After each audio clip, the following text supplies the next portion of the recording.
अस्सलाम वालेकुम। NTN news पर पीएसएल के स्पेशल शो पीएसएल पवेलियन के साथ आपका मेज़बान साजिद हसन एक बार फिर हाजिर खिदमत है। आज कराची को मायूसी का सामना करना पड़ा और लाहौर कलंदर ने मैदान मार लिया। 6 विकेटों से शिकस्त दी है कराची किंग्स को और ये पहला प्लेऑफ था। अब तीसरा प्लेऑफ जो होगा उसके अंदर जो है वो इस्लामाबाद यूनाइटेड से लाहौर कलंदर का मुकाबला होगा और लाहौर कलंदर और इस्लामाबाद यूनाइटेड जो इस पीएसएल के अंदर आमने सामने आए, लेकिन इस्लामाबाद यूनाइटेड ने एक मैच जीता, लाहौर कलंदर ने एक मैच जीता। अब देखना यह है कि सूरत हाल क्या होती है और बड़ी दिलचस्प सूरत हाल बन गई है। शाहीन शाह आफरीदी की जो टीम है वो इस्लामाबाद यूनाइटेड को शिकस्त दे सकती है, क्योंकि लीग मैचेस के अंदर जो मैच हुए हैं उसके अंदर जो पहला टाकरा हुआ था दोनों टीमों के दरमियान, तो शाहीन 11 ने इस्लामाबाद यूनाइटेड की टीम को जो है वो शिकस्त दी थी। अब देखना यह है कि कौन सी टीम जो है मैदान मारती है। बज़ाहिर अगर पेपर के ऊपर बात की जाए तो इस्लामाबाद यूनाइटेड की टीम जो है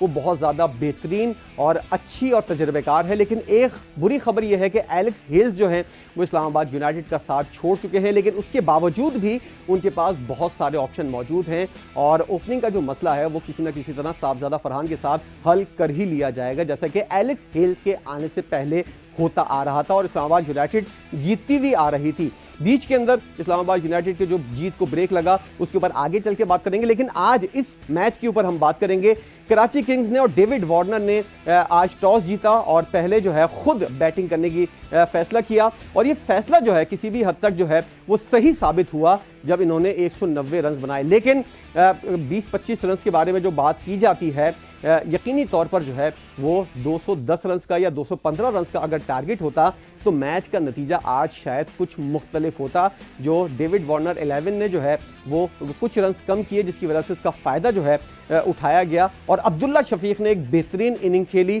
डेविड वार्नर की 75 रन की इनिंग को उन्होंने जो है गहना दिया और अपनी 65 रन की इनिंग की वजह से उन्होंने लाहौर कलंदर को ना सिर्फ फतह दिलवाई बल्कि तीसरा एलिमिनेटर जो है उसके अंदर इस्लामाबाद यूनाइटेड के सामने लाकर खड़ा कर दिया है। ये आप देख रहे हैं, मैच समरी भी चल रही है आपके सामने कि किस तरह की सूरत हाल रही। जरा बात करते हैं टॉस के बाद क्या हुआ। डेविड वार्नर बैटिंग के लिए आए और उनके साथ टिम साइफर्ट थे। डेविड वार्नर की आज फॉर्म भी लगी हुई थी और लग रहा था कि आज कोई बड़ा स्कोर करेंगे और सेंचुरी के मूड के अंदर नजर आ रहे थे। 2 कैचेस डेविड वार्नर के छूटे भी थे, लेकिन उसके बावजूद भी जो है डेविड वार्नर ने रन्स की रफ्तार को नहीं रोका और 52 बॉलों के ऊपर जो है उन्होंने 75 रन बनाए, जिसके अंदर 3 बुलंदोबारा छक्के और 8 चौके थे। उनका साथ देने के लिए कोई खिलाड़ी जो है वो उनके साथ टिक नहीं सका जो उनसे अच्छी बैटिंग करता और स्कोर को आगे बढ़ाता। मुख्तसर वक्त के साथ साथ उनके खिलाड़ी जो है वो आउट होते रहे। टिम साइफर्ट उनके साथ जो ओपनिंग के लिए आए थे वो 8 बॉलों के ऊपर सिर्फ 16 रन बनाकर आउट हो गए और उनके भी बॉल जो है वो बल्ले से मिडल नहीं हो रहा था। जेम्स विंस आए जिनके बारे में सेंचुरी मेकर थे और इनके बारे में सोचा जा रहा था आज जेम्स विंस जो हैं वो अपने बैट के साथ इंसाफ करेंगे, लेकिन वो भी मायूस करके चले गए और 9 बॉलों के ऊपर 4 रन बनाकर वो आउट हुए। साद बेग 11 बॉलों के ऊपर 11 रन बनाकर, और साद बेग वो खिलाड़ी है, वो यंगस्टर खिलाड़ी है जिसको हम बैक करते हुए नजर आ रहे हैं। इसने कुछ अच्छी इनिंग खेली, लेकिन वही सूरत हाल है कि जब अच्छी बॉलिंग सामने आती है या तजर्बेकार खिलाड़ी या अच्छा मयार सामने आता है तो उसके अंदर ये पाकिस्तान के जो यंगस्टर खिलाड़ी हैं वो जो हैं वो मायूस करते हुए नजर आ रहे हैं। और बहुत से खिलाड़ी हैं, कुछ ऐसे भी हैं जिन्होंने अच्छी कारकर्दगी का मुजाहरा किया और अपने लिए जगह बनाई है अपनी कौमी टीम के अंदर आने के लिए। उनकी हम बाद में बात करेंगे। साद बेग जब आउट हुए तो इरफान खान न्याजी, जिन्होंने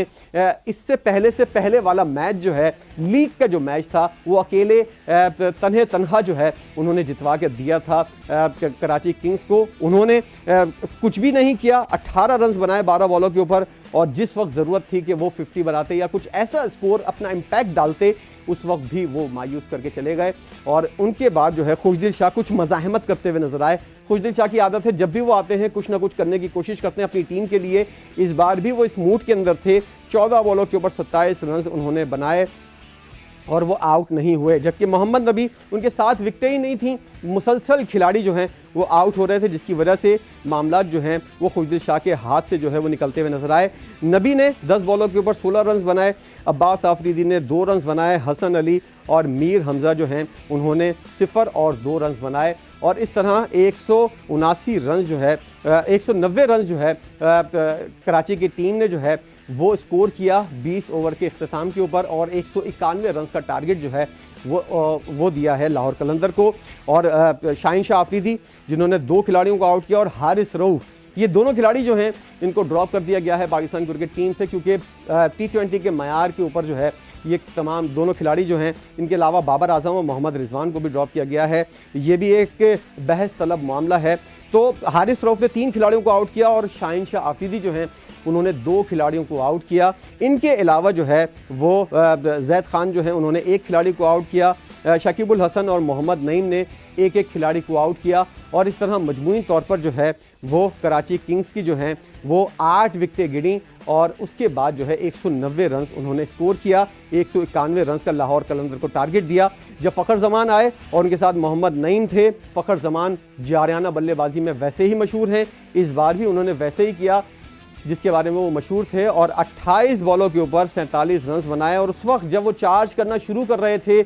फवाद अली ने उनकी विकेट ली और ये एक बहुत बड़ी विकेट थी, लेकिन उसके बावजूद भी समझा ये जा रहा था कि लाहौर कलंदर की टीम जो है वो फाइट बैक करेगी, क्योंकि इनकी बैटिंग जो है वो काफ़ी ज़्यादा है, अंदर तक नीचे तक उनकी बैटिंग जो है वो चलती हुई नज़र आती है। मोहम्मद नईम जो है 12 बॉलों के ऊपर 14 रन बनाकर आउट हुए। 28 बॉलों के ऊपर 47 रन बनाकर फ़खर जमान आउट हुए और अब्दुल्ला शफीक अलग ही मूड के अंदर आए थे और उनको एज अ टेस्ट बैटर या फिर वनडे बैटर ख़ास तौर पर ज़्यादा अच्छा टेक्निक के हवाले से समझा जाता है, लेकिन इस बार उन्होंने अपनी टेक्निक T20 फॉर्मेट के अंदर बाकायदा तौर पर साबित भी कर दी है और ये बता दिया है कि पाकिस्तानी टीम से ड्रॉप करने या पाकिस्तानी टीम के अंदर किसी खिलाड़ी के बारे में उसको शामिल ना करने के बारे में जो जिस तरह की बातें होती हैं सोशल मीडिया के ऊपर, उन्होंने तमाम तर बातों को और जितने भी इल्ज़ामात थे उनके ऊपर कि स्लो खेलता है या फिर सेट होने में टाइम लगता है, अब्दुल्ला शफीक ने सारी बातों को गलत साबित किया और एक बेहतरीन इनिंग, मैच विनिंग इनिंग जो है